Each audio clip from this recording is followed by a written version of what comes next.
शहर से बहुत दूर घने जंगलों और पहाड़ियों के बीच एक पुराना राजमहल था। दिन में वह सिर्फ टूटी दीवारों और जंग लगे दरवाजों का खंडहर लगता था, लेकिन जैसे ही रात होती उस महल से अजीब रोशनी, पायल की छन छन और किसी औरत के हंसने की आवाज सुनाई देती थी।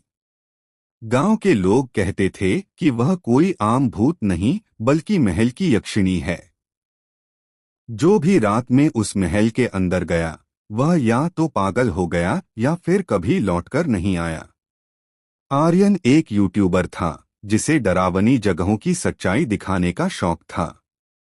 उसने कई वीडियो बनाए थे, लेकिन जब उसने महल की यक्षिणी की कहानी सुनी तो उसने तय कर लिया कि अब की बार वह इसी महल की सच्चाई दुनिया को दिखाएगा। एक रात कैमरा, टॉर्च और माइक्रोफोन लेकर वह अकेला ही उस महल की ओर निकल पड़ा। घड़ी में रात के 12 बज चुके थे।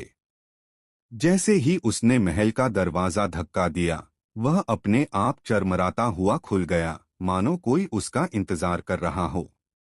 महल के अंदर सब कुछ अजीब तरह से सुरक्षित था। पुराने झूमर, बड़े बड़े आईने, रेशमी पर्दे, सब मानो समय में कैद हों। आर्यन कैमरे में बोल ही रहा था कि अचानक पीछे से एक मीठी सी आवाज आई। इतनी रात गए, यहाँ कौन आता है? आर्यन का दिल जोर से धड़क उठा। उसने पलटकर देखा।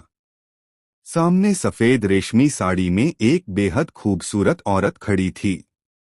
उसकी आंखें गहरी और चमकदार थीं, चेहरा शांत था और होठों पर हल्की मुस्कान। उसकी मौजूदगी में डर कम और अजीब सा आकर्षण ज्यादा था। लेकिन तभी आर्यन की नजर नीचे गई। उसके पैर जमीन को छू नहीं रहे थे।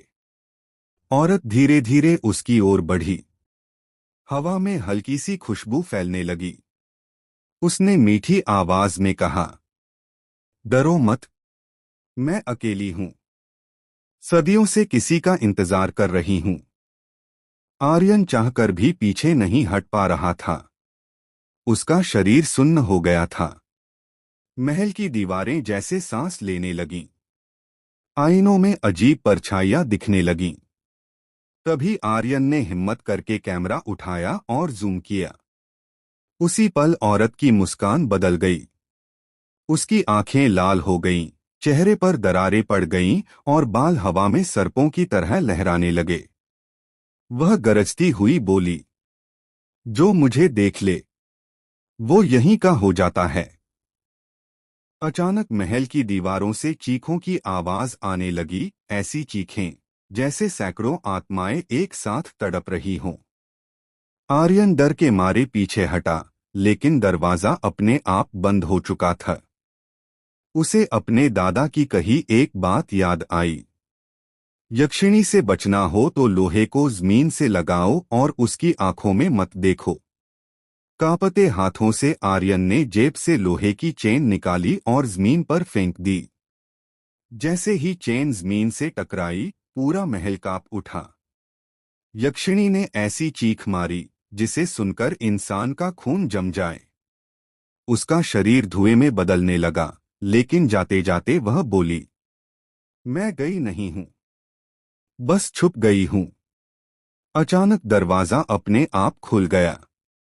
आर्यन जान बचाकर बाहर भागा। सुबह जब लोग महल के पास पहुंचे तो सब कुछ शांत था, जैसे कुछ हुआ ही न हो। अगली रात आर्यन ने अपना वीडियो अपलोड किया। वीडियो वायरल होने लगा। लेकिन कमेंट्स में एक कमेंट पढ़कर उसका दिल बैठ गया। तुम्हारे पीछे आईने में जो खड़ी है वो कौन है? आर्यन ने धीरे धीरे पीछे देखा और वहीं कहानी खत्म हो जाती है।